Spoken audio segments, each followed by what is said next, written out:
Hi mga kaibon! Welcome back po sa channel natin. Sa mga hindi pa po pala nakasubscribe dyan, ano pa po ang hinihintay nyo? Subscribe na po kayo, pa December na. Baka kayo na pong sunod na manalo sa mga parapol natin. At pakishare na lang din po at pakilike na lang at pakifollow na din po yung Facebook natin. Ibon at iba pa kasi nga gaya nga ng sinasabi ko parati, namimigay po tayo ng itlog doon, inakay, tsaka ibon pag may available po.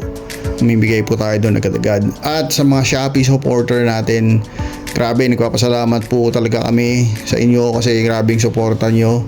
Grabe yung mga comment nyo doon, mga positive review nyo. Napakaganda po at na-appreciate po namin yun. Maraming salamat po sa pagtangkilik at pagtiwala. God bless po sa inyong lahat. Okay mga kaibon, ngayong week na to mga kaibon, napakaganda rin po ng topic natin.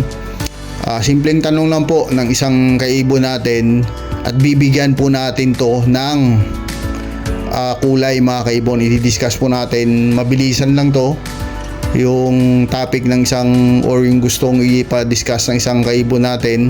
At nga yung sabi niya nga sa atin, nag-message siya, Sir, pa-discuss po ng mag-ano ba daw yung maganda ipares sa yellow face opaline, Lutino Opa po ba o Crimino Opa po ba ang magandang ipares? Napakagandang katanungan po to mga kaibon kasi kung nagbabalak po tayo mag-project, baka ito po yung kasagutan sa mga katanungan din natin kung ano po ang maganda ipares sa yellow face opaline, kung Lutino nga ba o Crimino nga ba Opa ang pwedeng ipares doon mga kaibon.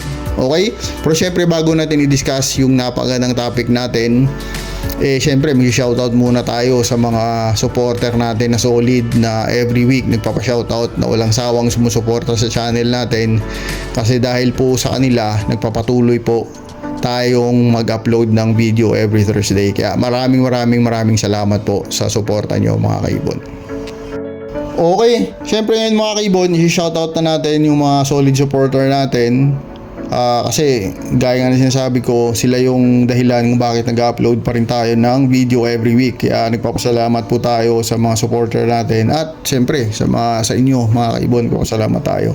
Shoutout unang-una sa lahat siyempre PBSM Birds Incorporated, kay kaibon Sir Dicky Lennon, Aldrin Martinez, Dan Katian, Antolin Avery, Silverio Magbanwa, Eli Sarmiento ng Pampanga, Angelo Villena ng Kabanatuan, Jobert Casal JTB, pasuporta din po yung kaibon natin. Shoutout kay KJ Min Avery ng Samar, Eric Sirano, Ranjo Albs, Oli Lindo, Eds Lusabia, Arnel Samonte, Sir Val, kay kaibon Marcio, Chester, Ador, at kay Utol Sok, kay kaibon Mac Joan Basco, Jaidet Ibunan ng Taguig Guadalupe, SLH Avery ng Taguig, Joey Tamayo Jr. ng Caloocan City. Mabuhay po kayo dyan sa mga taga Caloocan dyan, marami tayong kaibigan dyan.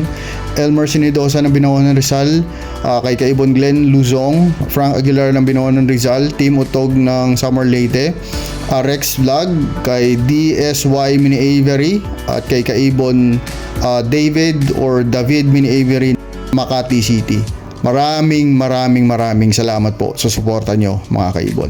Okay, ngayon syempre mga kaibon, bibigyan na natin ng kulay yung request ng isang kaibon natin at syempre nagpapasalamat tayo sa mga kaibon natin, sa inyo mga kaibon na solid yung suporta nyo.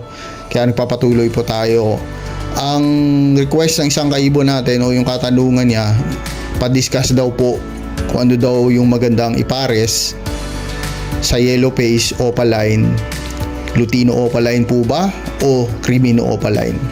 Salamat daw at God bless. Unang na sa lahat, God bless din po kaibon at napaganda ng katanungan na ito kasi maraming mga kaibon natin baka ito din yung katanungan nila kasi nagbabalak din sila mag-upgrade o mag-project ng ganitong mutation. Napagandang katanungan to mga kaibon at bibigyan natin ng kulay mga kaibon. Unang-una po sa lahat mga kaibon, yellow face opaline, napakagandang mutation. Kahit ano po doon, pwede ipares. Pwedeng ipares Lutino opaline, pwedeng ipares Crimino opaline. Depende lang po yun kung ano yung gusto nyong i-project mga kaibon in the future. Kung ano yung gusto nyong kalalabasan mga kaibon.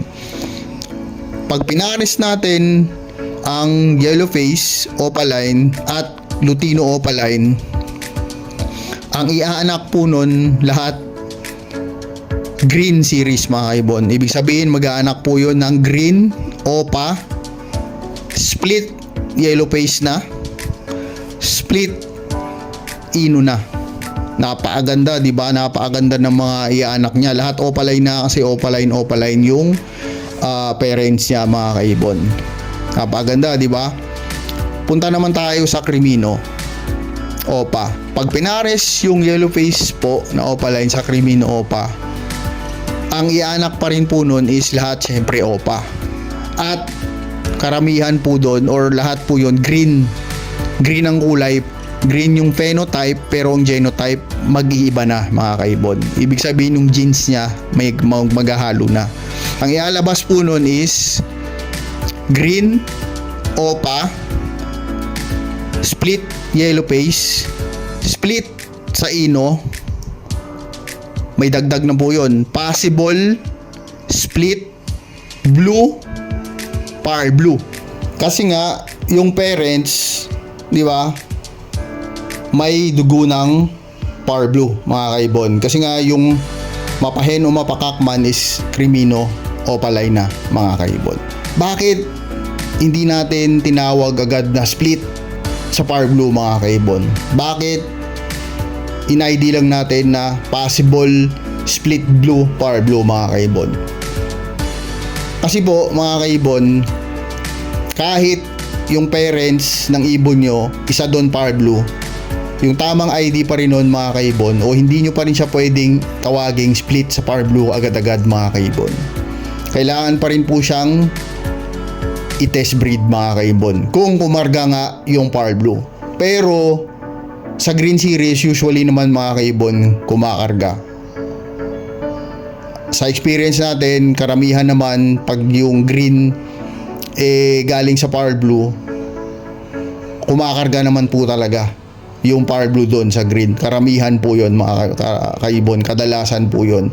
Pero yung tamang ID pa rin nga po ng ibon na yon is possible split blue, par blue pa rin mga kaibon.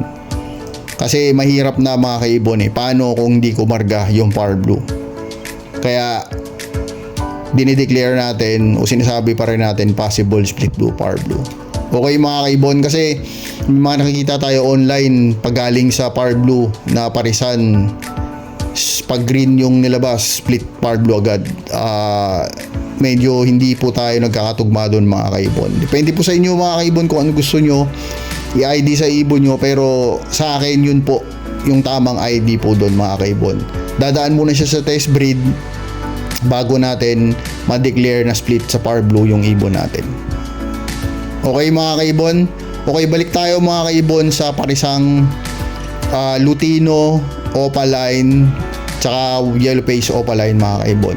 Di ba nag-anak na siya mga kaibon? Di ba lahat ng anak niya is opa, green opa, split yellow face, split ino. Napaganda ng mga anak, di ba? Ibig sabihin green series na siya mga kaibon, lahat na green series. Pag pinaris mo yun mga kaibon, syempre magpa-project ka na ng Lutino opaline yellow face. Ganun na yung project mo mga kaibon pag pinares mo na yung dalawang yon. At karamihan mga kaibon, kung makikita natin online, ang ganda ng nilalabas ng green series ng YF Opaino na green series na galing sa Lutino. Kaya Lutino yellow face na ang tinatawag nila. Napakaganda po, napakasolid ng kulay at napakadiin talaga mga kaibon. Hindi ko masasabi na hindi maganda ang kalalabasan ng project dito sa kabila na Crimino yellow face mga kaibon. Kasi Crimino opa yellow face, Lutino opa yellow face dito. Kasi mga kaibon, personally mga kaibon, hindi pa tayo nakakita ng Crimino opa yellow face sa personal mga kaibon. May nakakita tayo sa Facebook may nakita tayo sinisend ng mga kaibigan natin. Hindi pa natin nakita sa personal yung ibon. Kasi minsan baka pangit yung ibon sa picture, pero pag sa personal maganda. Di ba mga kaibon? Kaya hindi ko personally hindi ko masasabi kung alin sa dalawa yung maganda sa ngayon. Pag nakita ko in person, sa personal, pag nakita ko. Kasi kung sa picture lang pagbabasihan ngayon mga kaibon, syempre napakaganda na ng Lutino Opa Yellow Face mga kaibon. Napakaganda talaga. Kasi nakita ko na sa picture, nakita ko pa sa in person kasi meron na rin naman tayo. Pero yung Crimino Opa Yellow Face mga kaibon, wala pa tayo nun. Baka mag-project pa lang tayo nun mga kaibon. Kaya hindi ko masasabi na mas maganda yung Lutino Opa Yellow Face kumpara sa Crimino Opa Yellow Face mga kaibon. Ang dalawang mutation na yon o dalawang ibon na yon, napakaganda. Sobrang napakaganda. Ang kinaibahan lang sa dalawang mutation na yon, syempre, ang Lutino Opa Yellow Face is Green Series at ang Crimino Opa Yellow Face dito na siya sa Blue Series mga kaibon. Halos lahat ng mga mutation ngayon mga kaibon, kung napapansin nyo, is papunta na sa Blue Series. Papunta na talaga sa Power Blue lahat mga kaibon. Lahat ng mga Yellow Face ngayon, kung ano man dyang mutation meron nakita natin online, pinapares na talaga sa Power Blue mga kaibon. Kaya depende po talaga sa project nyo. Kung ano yung gusto nyong palabasin sa ibunan nyo, anong gusto nyong i-project nyo, nasa sa inyo pa rin yun mga kaibon. Pero kung ako'y tatanungin nyo mga kaibon, kung ano maganda ipares sa Yellow Face Opaline, kung Lutino nga ba o Crimino Opa, kahit alin po doon maganda mga kaibon. Para sa akin, ewan ko sa inyo mga kaibon kung ano yung mas maganda sa inyo, kung may ma-suggest pa ba kayo kung alin yung mas maganda sa dalawang yon mga kaibon. Comment down below mga kaibon yung mga sagot nyo at paki-explain onte kung bakit Lutino Opaline ang gusto nyo ipares o kung bakit Crimino Opaline yung gusto nyo ipares sa Yellow Face nyo mga kaibon. Okay, babasahin natin yan at maraming makakabasa dyan. Maraming mga kaibon nating kukuha ng idea sa mga sagot nyo mga kaibon.